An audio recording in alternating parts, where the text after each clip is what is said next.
नमस्कार दोस्तों, क्राइम तक में आप सबका स्वागत है। मैं हूं सुप्रतिम बैनर्जी। ये वाकया है कर्नाटक की राजधानी बेंगलुरु का। बेंगलुरु की पुलिस को, बल्कि पुलिस कंट्रोल रूम को गुरुवार की शाम को 5:30 बजे एक शख्स ने फोन किया, यानी बीते कल। और फोन करने वाले शख्स ने यह बताया कि मैं जिस फ्लोर पे हूं, इसके ऊपर वाले जस्ट फ्लोर पे एक महिला जो हमारे यहाँ टेनेंट के तौर पर रहती थी, उसकी मौत हो गई है। और वो मौत जो है सस्पिशियस है, शायद उसने अपने गले में फंदा लगा लिया है, तो प्लीज़ आप चले आइए। पुलिस ने जब ये बात सुनी तो पुलिस भी बेचैन हो गई, क्योंकि नॉर्मल डेथ का मामला नहीं था, सुसाइड था या इसके पीछे कोई और मिस्ट्री भी हो सकती थी। पुलिस की एक टीम फ़ौरन मौके पर पहुंची। जिस जगह पर ये घर था, जिस जगह से उस आदमी ने फ़ोन किया था, उस लोकेलिटी को हुलीमावू के नाम से जानते हैं। यानी हुलीमावू पुलिस स्टेशन की हद में पड़ने वाले एक रिहायशी कॉलोनी के एक मकान से यह कॉल किया गया था। पुलिस वहां पर पहुंची और पहुंचने के बाद जो मकान मालिक था जिसने फ़ोन किया था, वो वहां पुलिस को मिला। उसने बताया कि बस ऊपर में उसके किराएदार रहते हैं और वो तो कमरे में ताला लग रहा है। तो पुलिस और मकान मालिक की मौजूदगी में उस कमरे के ताले को खोला गया। अंदर पुलिस गई। कोई भी फंदे से लटकता हुआ कोई महिला, मतलब किसी महिला की लाश पुलिस को नज़र नहीं आई, और नहीं कहीं और कोई डेड बॉडी दिखी। लेकिन पुलिस अभी मकान की तलाशी ले रही थी, मकान की जांच कर रही थी। तब तक पुलिस ने जैसे ही उस मकान के बाथरूम का दरवाज़ा खोला, अंदर पुलिस को एक सूटकेस नज़र आया और बदबू सी भी आ रही थी। बाथरूम में सूटकेस होना अपने आप में बड़ी अजीब सी बात है। मतलब सूटकेस की जगह जो है वो बेडरूम, ड्राइंग रूम, ट्रैवल, ये सब तो समझ में आता है, लेकिन बाथरूम में तो खैर पुलिस को लगने लगा कि हो सकता है कुछ सस्पिशियस मामला हो। सूटकेस को देखते ही पुलिस ने फ़ौरन उस सूटकेस को ओपन किया, खोला, और जैसे ही खोला जिस बात का डर था वही हुआ। सूटकेस में एक महिला की लाश ठुसी पड़ी थी, बुरी तरह से मुड़ी तुड़ी हुई हालत में, और खून ही खून भरा हुआ था। और उस महिला की लाश पर चाकू के कई निशान नज़र आ रहे थे। थ्रोट भी स्लिट किया गया था, यानी गला काट दिया गया था। ये मंजर पुलिस वालों ने देखा तो पुलिस को बात समझ में आ गई कि ये मामला वो नहीं है जैसा कि मकान मालिक ने बताया है कि कोई खुदकुशी कर ले, फंदे से लटक जाए। ये तो सीधा सीधा कत्ल का मामला है। अब पुलिस ने इस मामले में जांच शुरू की और मकान मालिक से पूछा कि भाई ये क्या मामला है, कौन है ये लोग, कहाँ के रहने वाले हैं, आपके यहाँ किराए पर थे? तो मकान मालिक ने इस महिला की पहचान की। ऑब्वियसली कर ही लेता, क्योंकि वो उनकी किराएदार थी। नाम था गौरी अनिल सांब्रेकर। तो गौरी अनिल सांब्रेकर से मतलब उसकी जब पहचान हो गई तो ये बताया कि गौरी जो है अपने पति राकेश सांब्रेकर के साथ हमारे यहाँ किराए पर रहती थी, और तकरीबन पिछले 2-2.5 महीने से ये लोग हमारे यहाँ किराएदार थे। राकेश सांब्रेकर के बारे में ये बताया कि वो एक आईटी कंपनी में काम करता है, वर्क फ्रॉम होम है, और ये लड़की जो है ये भी पहले कहीं काम करती थी, लेकिन अभी उसने काम छोड़ दिया था, और ये दोनों हस्बैंड वाइफ हैं और यहीं हमारे यहाँ किराए पर रहते थे। अब पुलिस ने पता करना शुरू किया कि राकेश कहाँ है। तो मकान मालिक ने बताया कि मुझे ये जो जानकारी मिली कि कमरे में मेरी वाइफ जो है उसने सुसाइड कर लिया है, तो ये जानकारी मुझे राकेश ने ही किसी के ज़रिए दी थी। ये बात मकान मालिक ने पुलिस को बताई। तो पुलिस ने मकान मालिक से पूछा कि भाई राकेश है कहाँ, जानकारी तो आपको दी। तो उसने कहा कि राकेश यहाँ नहीं है, वो महाराष्ट्र चला गया है, उसका होम टाउन है पुणे, वहाँ चला गया है। अब पुलिस को एक बात समझ में आ गई कि ये मामला मर्डर का है, और मर्डर जो है प्राइमा फेसाई सारे सीन ऑफ क्राइम को देखने और मकान मालिक से बात करने के बाद ये लग रहा है कि मर्डर जो है वो राकेश ने ही किया है, और राकेश कत्ल करके भाग चुका है महाराष्ट्र, पुणे। कातिल को पकड़ना भी है और इस मामले को सुलझाना भी है। तो पुलिस ने इस मामले की जांच शुरू करते हुए उस डेड बॉडी को रिकवर किया, और रिकवर करने के बाद उसे पोस्टमार्टम के लिए भिजवा दिया गया। छानबीन आगे बढ़ी तो इनके बारे में और जानकारी जुटाई गई। पता चला कि ये जो लड़की है गौरी, इसने मास मीडिया और कम्युनिकेशन की पढ़ाई की थी, और वो किसी कंपनी में काम करती थी, लेकिन हाल के दिनों में उसने अपना जॉब क्विट कर दिया था, छोड़ दिया था, और अपने पति के साथ यहाँ रहती थी। आसपास के लोगों ने और ख़ासकर मकान मालिक ने बताया कि दोनों के बीच में जो है वो कहासुनी और लड़ाइयाँ होती थी। इसके अलावा पुलिस ने जब अपने तौर पर जानकारी जुटाई और इनके फैमिली वालों से कांटेक्ट किया तो पता चला कि हाँ, दोनों में लड़ाइयाँ और अनबन की घटनाएं हुआ करती थी। अब पुलिस राकेश की तलाश में लगी जो पुणे में था। तो बेंगलुरु की पुलिस ने पुणे की पुलिस को इन्फॉर्म किया राकेश के बारे में इन्फॉर्म किया और कहा कि हमें इसको इंटरसेप्ट करना है, पकड़ना है। पुलिस ने उसका जो नंबर है उसे सर्विलांस पर लगाया, लेकिन इससे पहले कि पुलिस उसे पकड़ पाती, पुलिस को एक जानकारी मिली और वो जानकारी ये थी कि पुणे के पास ही आउटस्कर्ट्स में एक जगह है सतारा में एक आदमी जो कार की ड्राइविंग सीट में है वो बेहोशी की हालत में पुलिस को वहाँ लोगों को मिला था सतारा में। तो उस आदमी को लोगों ने पुलिस को इन्फॉर्म किया और फिर उठाकर पुणे के ससुन हॉस्पिटल लेकर गए। वहाँ पर ससुन हॉस्पिटल में उसका इलाज चल रहा था। जब उससे इनिशियली इसी इलाज के दरमियान पूछताछ हुई तो उसने अपना नाम बताया, राकेश आम्रेकर। अब जैसे ही ये बात बताया तो पुणे पुलिस को खबर मिली कि भाई ये वही राकेश है जिसकी वो तलाश कर रहे हैं। तो पुलिस ने अब राकेश को हिरासत में लिया, ससुन हॉस्पिटल पहुंची और उससे पूछताछ पुलिस ने की। हालांकि वो बहुत अच्छे कंडीशन में नहीं था बातचीत करने के, उसका एंडोस्कोपी वगैरह सब कुछ वहाँ के डॉक्टर्स कर रहे थे क्योंकि तबीयत ज़्यादा ख़राब थी, जहर जैसी कोई चीज़ उसने कंज्यूम कर लिया था।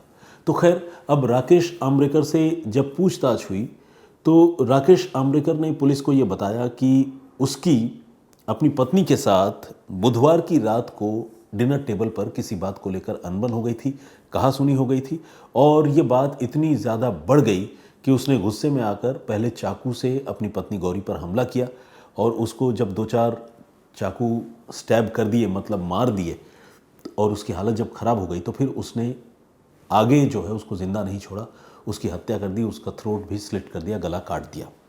इसके बाद उसने एक पल के लिए सोचा कि अब क्या करूं। फिर उसके आज दिमाग में आया कि इस बॉडी को ठिकाने लगा सकते हैं और उसने उस बॉडी को सूटकेस में भरा।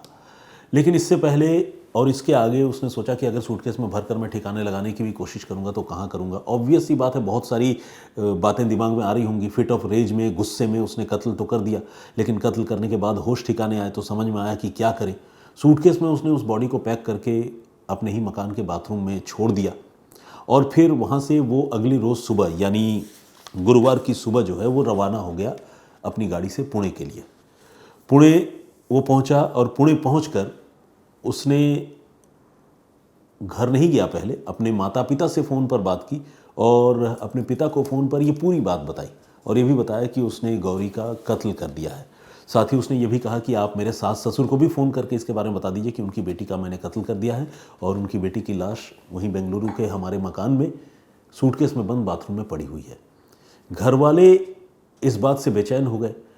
उन्होंने इसके बारे में फ़ौरन पुलिस को इन्फॉर्म किया, पुणे पुलिस को। पुणे पुलिस अब इसी इन्फॉर्मेशन की बदौलत जो है वो राकेश आम्रेकर की तलाश शुरू कर चुकी थी। उधर से बेंगलुरु पुलिस का भी फ़ोन आ गया। बेंगलुरु पुलिस ने भी पुणे पुलिस को बताया कि एक सस्पेक्टेड आदमी है राकेश आम्रेकर, हम उसे ढूंढ रहे हैं, आप उसका डिटेल ये है, आप प्लीज़ उसे पकड़ने की कोशिश कीजिए। तो पुणे पुलिस को 2 तरफ से जानकारी मिली और पुणे पुलिस जो है अभी राकेश आम्रेकर को ढूंढ ही रही थी। तब तक जैसा कि मैंने आपको बताया कि सतारा में जहर पीकर एक आदमी के मिलने की खबर आई और उसके बाद जब उस आदमी को हॉस्पिटल पहुंचाया गया तो उसकी आइडेंटिटी राकेश आम्रेकर के तौर पर सामने आ गई। इस तरह राकेश पकड़ा गया। अब उससे जब पूछताछ हुई तो उसने कत्ल की जो कहानी बताई वो वही बताई कि पत्नी से उसका झगड़ा होता था और इसी झगड़े में गुस्से में आकर उसने कत्ल कर दिया। परिवार वालों से जब पुलिस ने बात की तो ये पता चला कि ये दोनों पति पत्नी तो बाद में थे, पहले ममेरे और फुफेरे भाई बहन थे। कुछ इलाकों में, कुछ समाज में ममेरे और फुफेरे भाई बहनों के बीच में शादियां हुआ करती हैं। तो ये जो लड़का था, इसके बुआ की बेटी थी वो लड़की गौरी आम्रेकर। अब सवाल ये भी था कि क्या ये अरेंज मैरिज था, मतलब रजामंदी से, घर वालों की रजामंदी से शादी हुई थी। तो इसका जवाब ये है कि राकेश और गौरी जो है वो कोर्टशिप में थे। काफ़ी दिनों तक इनके बीच में अफेयर चलता रहा और इन लोगों ने ही अपने घर वालों से कहा कि वो शादी करना चाहते हैं। हालांकि घर वाले इस चीज़ के लिए तैयार नहीं थे, वो इस रिलेशन के लिए तैयार नहीं थे। लेकिन जब दोनों लड़का लड़की ज़िद पर अड़ गए और एक ही परिवार की बात हुई तो फिर उन्होंने कहा कि ठीक है, हम मतलब कई जगह, कई समाज में इस तरह की शादियां होती हैं, तो उन्होंने इस पर अपनी रजामंदी दे दी।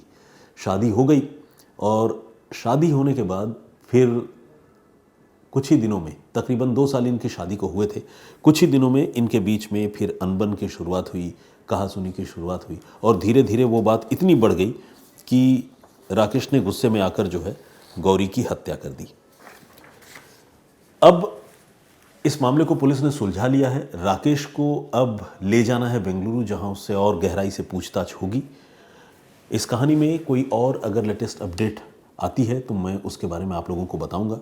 आज की कहानी यहीं तक, थोड़ी शॉर्ट स्टोरी है चूँकि ओपन एंड शट केस है, लेकिन जिस तरह से ये घटना हुई, जिस तरह से सूटकेस में लाश डालकर उसे छिपाने की कोशिश हुई और जिस तरह से ये हाई प्रोफाइल मामला है 2 बड़े बड़े शहरों के बीच में और प्रोफेशनल पढ़े लिखे लोगों के बीच का ही मामला है, तो मुझे लगा कि आप लोगों से मुझे ये वाकया, ये इन्फॉर्मेशन शेयर करनी चाहिए। बहुत मुमकिन है कि रात को जब आप शम्स सर की कहानी सुने तो आपको ये कहानी और तफसील से सुनने जानने को मिले। तो आज के लिए इतना ही, लेकिन इस पेशकश को ख़त्म करने से पहले आइए, चूँकि आज शॉर्ट स्टोरी रही तो थोड़ा आप लोगों के कमेंट्स और नाम पढ़ता हूँ और आप लोगों से थोड़ी और बातचीत करता हूँ। शांतनु सरकार ने कमेंट किया है, जो मेरी पिछली स्टोरी थी उस स्टोरी में हमने बताया था कि किस तरह से एक आदमी को जिंदा 7 फीट गहरे गड्ढे में दफना दिया गया था। क्यों दफना दिया गया था, मैंने उसके बारे में भी डिटेल में चर्चा की थी। तो उस स्टोरी पर बहुत सारे लोगों ने कमेंट किया है। तो सबसे पहले शांतनु, जो ऑस्ट्रेलिया से हमें सुनते हैं, उन्होंने कमेंट किया और उन्होंने कहा है कि उनको ये कहानियाँ सुनना जो है वो बहुत बढ़िया लगता है, क्योंकि मेरी पेशकश का तरीका भी उनको बढ़िया लगता है। उन्होंने ये कहा कि मैं चूँकि मिर्च मसाला लगाकर अलग से कहानियाँ नहीं सुनाता हूँ, तो ये बात उनको अच्छी लगती है। Thank you very much Shantanu for all your compliments. Nivedita Gupta ने कहा है कि आप सहज, सरल और सीधे और स्पष्टवादी हैं, कोई लाग लपेट नहीं। Thanks for sharing story, God bless you. Thank you very much. Anandi creates के नाम से एक आईडी है, इनको मैं बार बार अनादि क्रिएट्स पढ़ लेता हूँ, तो इसीलिए उन्होंने करेक्ट किया और बताया है कि उनका नाम अनादि नहीं, उनका नाम आनंदी है। बिल्कुल, वो मेरी गलती है कि मैं आनंदी क्रिएट्स को अनादि क्रिएट्स बार बार पढ़ रहा था। Anyway, thanks for correcting me और thanks for commenting here. Shyam Bahadur Gupta ji ने भी कमेंट किया है, बहुत बहुत स्वागत आपका। उन्होंने कहा है कि सुप्रतिम जी, आपकी कहानी सुनने से हमारा अंग्रेज़ी का ज्ञान बढ़ता है, आपकी कहानी सुनाने का अंदाज़ अच्छा लगता है। अंग्रेज़ी तो मेरी खुद ही इतनी अच्छी नहीं है, लेकिन हाँ कुछ शब्द मैं जानता हूँ एज अ जर्नलिस्ट, तो पढ़ता रहता हूँ, तो बीच बीच में कभी कभी उसका इस्तेमाल करता हूँ।